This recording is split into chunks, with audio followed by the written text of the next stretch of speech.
അനുഗ്രഹിക്കപ്പെട്ട നല്ല സമയത്തിനായി ഞാൻ ദൈവത്തെ സ്തുതിക്കുന്നു, സ്തോത്രം ചെയ്യുന്നു. ദൈവവചനം ശ്രവിച്ചുകൊണ്ടിരിക്കുന്ന എല്ലാ ദൈവമക്കൾക്കും വീണ്ടും വരാമെന്ന് അരുളി ചെയ്തവനായ കർത്താവായ യേശു ക്രിസ്തുവിൻ്റെ ധന്യനാമത്തിൽ ഞാൻ എൻ്റെ സ്നേഹവന്ദനം അറിയിക്കുന്നു. ഇന്നത്തെ അല്പസമയത്തെ ചിന്തയ്ക്കായി 17-ാം സങ്കീർത്തനം 5-ാം വാക്യം നമുക്ക് വായിക്കാം. എൻ്റെ നടപ്പ് നിൻ്റെ ചുവടുകളിൽ തന്നെയായിരുന്നു, എൻ്റെ കാൽ വഴുതിയതുമില്ല. അനുഗ്രഹിക്കപ്പെട്ട ഒരു വേദവാക്യമാണ് നാം കേട്ടത്. ഇസ്രായേൽ മക്കൾ മിസ്രയീമിൽ നിന്നും ദൈവത്താൽ വിടുവിക്കപ്പെട്ട മരുഭൂമിയിൽ കൂടി വാഗ്ദത്ത കനാനിലേക്കുള്ള യാത്രാമധ്യേ യഹോവ മോശയ്ക്ക് ന്യായപ്രമാണം കൊടുത്തു. തന്നെയുമല്ല, വാഗ്ദത്ത നാട്ടിൽ എത്തിയതിന് ശേഷം ആ ദേശക്കാരായ ജനങ്ങളുടെ പ്രവൃത്തികൾ നിങ്ങൾ പഠിക്കുകയോ അതിന് പ്രകാരം ജീവിക്കുകയോ ചെയ്യരുത്. അവരെ ഞാൻ കനാനിൽ നിന്നും നീക്കിക്കളഞ്ഞത് ഇസ്രയേലെ നിങ്ങൾ വിശുദ്ധരാകയാലല്ല, പിന്നെയോ അവർ അശുദ്ധർ ആകയാലാണ്. ആകയാൽ കനാൻ ദേശക്കാർ ജീവിക്കുന്നത് പോലെ നിങ്ങൾ പാപത്തിൽ ജീവിക്കുവാൻ ഇടവരാതിരിക്കുവാൻ ഞാൻ നിങ്ങൾക്ക് തരുന്ന ന്യായപ്രമാണം അനുസരിക്കണം. ഇസ്രായേൽ മക്കൾ ആ പ്രമാണം അനുസരിച്ച് യഹോവയോടൊപ്പം സഞ്ചരിച്ചെങ്കിൽ അവരെല്ലാവരും കനാൻ ദേശത്ത് എത്തുമായിരുന്നു. എന്നാൽ കനാനിൽ എത്തുന്നതിന് മുമ്പ് തന്നെ ജനം ന്യായപ്രമാണം ഉപേക്ഷിച്ച് അവർക്ക് ബോധിച്ച വണ്ണം ജീവിച്ചു തുടങ്ങിയിരുന്നു. മിസ്രയീമിൽ നിന്നും ഇറങ്ങി പുറപ്പെട്ട ജനങ്ങളിൽ കാലേബും യോശുവയും മാത്രമല്ലാതെ ആരും കനാനിൽ എത്തിപ്പെട്ടില്ല. കാരണം യഹോവയുടെ ന്യായപ്രമാണത്തെ അവർ അവഗണിച്ചു.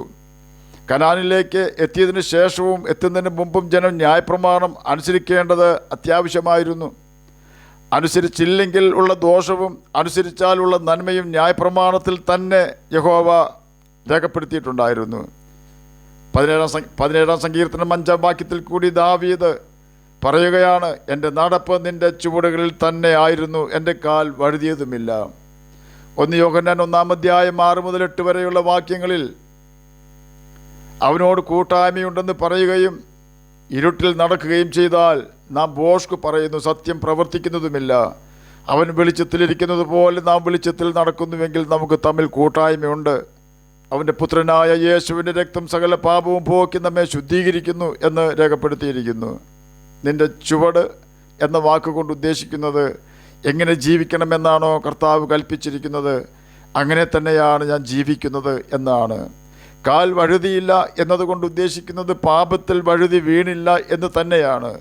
ചുരുക്കി പറഞ്ഞാൽ, പുതിയ നിയമ വിശ്വാസികളായ നമ്മുടെ കാര്യം എടുക്കുകയാണെങ്കിൽ നമ്മിൽ എത്ര വലിയ പാപമുണ്ടെങ്കിലും നാം കർത്താവിനോട് നമ്മുടെ പാപങ്ങളെ ഏറ്റുപറഞ്ഞ് ഉപേക്ഷിക്കാമെങ്കിൽ യേശുവിൻ്റെ രക്തത്താൽ അവൻ നമ്മെ കഴുകി ശുദ്ധീകരിക്കുന്നു. വീണ്ടും നാം പാപം ചെയ്താൽ അതിന് യോഹന്നാൻ പറയുന്ന പേരാണ് ഇരുട്ടിൽ നടക്കുക എന്ന്.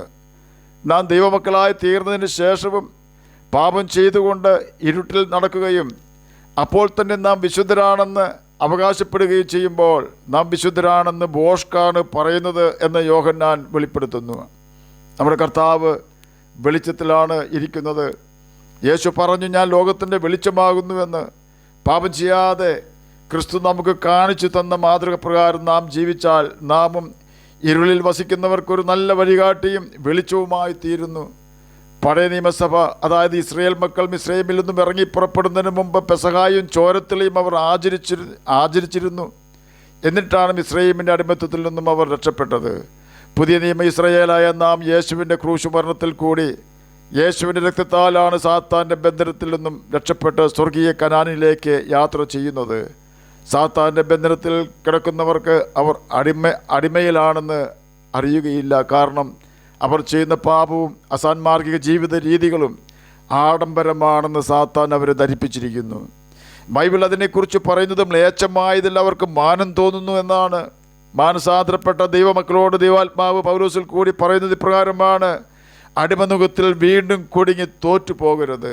കാരണം പാപത്തിന് അടിമയായി സാത്താൻ നമ്മെ നരകത്തിലാക്കുവാൻ നിർത്തിയ സ്ഥലത്തു നിന്നാണ് യേശു ക്രിസ്തു തൻ്റെ അവസാന തുള്ളി രക്തവും ഊറ്റിത്തന്ന് ശരീരമാസകലം കീറി മുറിക്കപ്പെട്ടവനായി നമ്മുടെ പാപവും അതിന് ഫലമായി ഉണ്ടായ ശാപവും ചുമന്ന് കാൽവരി ക്രൂശിൽ തകർക്കപ്പെട്ടത്. നമ്മെ അവൻ സാത്താൻ്റെ അടിമത്തത്തിൽ നിന്നും വിലയ്ക്ക് മേടിച്ചിരിക്കുന്നു. അതുകൊണ്ട് തന്നെ ഇനി നാം നമുക്കായി ജീവിക്കേണ്ടവരല്ല, കർത്താവിനായി ജീവിക്കേണ്ടവരാണ്. കുറേ വർഷങ്ങൾക്ക് മുമ്പ് വിൽസൺ ടി എന്ന മിഷണറി അങ്കോളയിലെ ദേശനിവാസികളോട് സുവിശേഷം പ്രസംഗിക്കുകയായിരുന്നു. ഉരുണ്ട് തടിച്ച ഒരു മനുഷ്യനെയും അവൻ്റെ അടുത്ത് പേടിച്ച് വിറച്ചു നിൽക്കുന്ന ഒരു പയ്യനെയും അദ്ദേഹം ആൾക്കൂട്ടത്തിൽ ശ്രദ്ധിച്ചു. ആ തടിയൻ ഒന്ന് അനങ്ങിയാൽ ആ പയ്യൻ പേടിച്ചു നോക്കും. യോഗത്തിനൊടുവിൽ വിൽസന് മനസ്സിലായി അയാൾ ഒരു ക്രൂരനും പയ്യൻ അവൻ്റെ അടിമയുമാണ് എന്ന്. ഉടനെ തന്നെ ആ പയ്യനെ വിലയ്ക്ക് വാങ്ങി മോചിപ്പിക്കുവാനുള്ള ശ്രമം തുടങ്ങി. അടിമയുടെ ഉടമ കൂടുതൽ പണത്തിനു വേണ്ടി വിലപേശി ഒടുവിൽ അയാൾക്ക് നല്ല വില കിട്ടിയെന്ന് തോന്നിയപ്പോൾ ആ കുട്ടിയെ വിറ്റു. അവനെയും കൊണ്ട് വീട്ടിൽ ചെന്നപ്പോഴും ആ കുട്ടി പേടിച്ച് വിറയ്ക്കുകയായിരുന്നു. വിൽസൺ അവനോട് സംസാരിക്കുവാൻ തുടങ്ങി. മകനെ, ഞാൻ നിന്നെ വിലയ്ക്ക് വാങ്ങിയിരിക്കുകയാൽ ഇപ്പോൾ നീ എൻ്റേതാണ്. നിനക്ക് ഇഷ്ടമുള്ളത് തിരഞ്ഞെടുക്കുവാൻ സ്വാതന്ത്ര്യമുണ്ട്. നിനക്ക് നിൻ്റെ സ്വന്തം ജനത്തോടൊപ്പം താമസിക്കുവാൻ വനത്തിലേക്ക് പോകാം, അല്ലെങ്കിൽ എൻ്റെ കുടുംബാംഗം എന്ന നിലയിൽ എൻ്റെ വീട്ടിൽ കഴിയാം. മിഷണറി പറഞ്ഞതിൻ്റെ അർത്ഥം എന്താണെന്ന് മനസ്സിലായപ്പോൾ നിറകണ്ണുകളോടെ ആ ബാലൻ അദ്ദേഹത്തിൻ്റെ മുഖത്തേക്ക് നോക്കി പറഞ്ഞു, മിസ്റ്റർ വിൽസൺ, ഞാൻ എന്നേക്കും അങ്ങയുടെ അടിമയായിരിക്കും.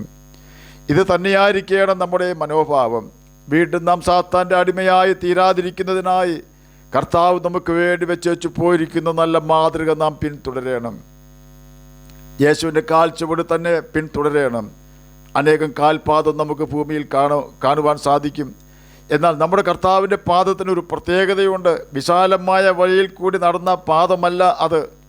ഇടുങ്ങിയ വഴി, കഷ്ടതയുടെ വഴി, പാപത്തെ വെറുത്ത് പിതാവിനെ പ്രസാദിപ്പിച്ച് പാപികളെ രക്ഷിച്ചുകൊണ്ട് പാദങ്ങൾക്ക് ആണിയേൽക്കേണ്ടി വന്ന പാദങ്ങളാണ് കർത്താവായ യേശു ക്രിസ്തുവിൻ്റെ പാദങ്ങൾ. ആ ആണിപ്പാടുള്ള പാദമാണോ നാം പിന്തുടരുന്നത് എന്ന് ഉറപ്പുവരുത്തണം. ആ പാദത്തെ പിന്തുടരുന്നവർക്ക് സുവിശേഷം അറിയിക്കാതിരിക്കുവാൻ കഴിയുകയില്ല. പാപം ചെയ്യുവാൻ കഴിയുകയില്ല. സഹോദരനെ പകയ്ക്കുവാൻ കഴിയുകയില്ല. നുണ പറയുവാൻ കഴിയുകയില്ല. മറ്റുള്ളവരെ ദ്രോഹിക്കുവാൻ കഴിയുകയില്ല. എല്ലാവരെയും സ്നേഹിപ്പാൻ കഴിയും. എല്ലാവരോടും കരുണ കാണിക്കുവാൻ കഴിയും. സകലതും ഛേദമെന്ന് എണ്ണുവാൻ കഴിയും. യേശുവിൻ്റെ ചുവടുകളിൽ തന്നെയാണ് നമ്മുടെ നടപ്പെങ്കിൽ നമ്മുടെ കാൽ വഴുതി പാപത്തിൽ വീഴുവാൻ അവൻ സമ്മതിക്കുകയില്ല. പ്രതീക്ഷിക്കാത്ത സമയത്ത് 4 പാട് നിന്നും പ്രതികൂലം മാഞ്ഞ് വീശുമ്പോൾ പതറിപ്പോകാതെ കർത്താവിൻ്റെ മുഖത്തേക്ക് നോക്കിയാൽ അവൻ നല്ല മാർഗനിർദ്ദേശം തരാതിരിക്കുകയില്ല.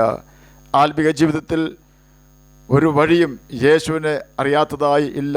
സകലവിധ പ്രതികൂലങ്ങളും സഹിച്ചവനാണ് കർത്താവായ യേശു ക്രിസ്തു. ആകയാൽ നമുക്ക് യേശുവിൻ്റെ കാൽ ചുവടുകളെ പിന്തുടരാം. അവൻ്റെ കൽപ്പനകൾ പ്രമാണിച്ചുകൊണ്ട് നിത്യജീവൻ അവകാശികളായി തീരാം. അതിന് കർത്താവ് നമ്മെ സഹായിക്കട്ടെ എന്ന് പ്രാർത്ഥിച്ചുകൊണ്ട് ഞാൻ എൻ്റെ വാക്കുകളിൽ നിന്ന് വിരമിക്കുന്നു. നമുക്ക് പ്രാർത്ഥിക്കാം. ഞങ്ങളെ സ്നേഹിക്കുന്ന സ്വർഗീയ പിതാവേ, നല്ല വചനത്തിനായി അങ്ങയെ സ്തുതിക്കുന്നു, സ്തോത്രം ചെയ്യുന്നു. എന്നെ കേൾക്കുന്ന ഏതെങ്കിലും പ്രിയപ്പെട്ടവർ സമാധാനമില്ലാതെ ആയിരിക്കുന്നെങ്കിൽ അങ്ങ് അവർക്ക് സമാധാനം കൊടുക്കണമേ. പഠിക്കുന്ന കുഞ്ഞുങ്ങൾക്ക് പഠിക്കുവാനുള്ള ബുദ്ധിയും ജ്ഞാനവും ഓർമ്മശക്തിയും കൊടുക്കണമേ. രോഗത്താൽ ഭാരപ്പെടുന്നവർക്ക് രോഗസൗഖ്യം കൊടുക്കണമേ. അങ്ങയുടെ കൽപ്പനകൾ പ്രമാണിച്ചുകൊണ്ട് നിത്യജീവൻ അവകാശികളായി തീരുവാൻ അടിയനെ കേൾക്കുന്ന അങ്ങയുടെ കുഞ്ഞുങ്ങളെ സഹായിക്കണമേ. പ്രാർത്ഥന കേട്ടതിനായി സ്തോത്രം. യേശുവിൻ്റെ നാമത്തിൽ തന്നെ ആമേൻ. കർത്താവ് എല്ലാവരെയും അനുഗ്രഹിക്കട്ടെ. സ്തോത്രം.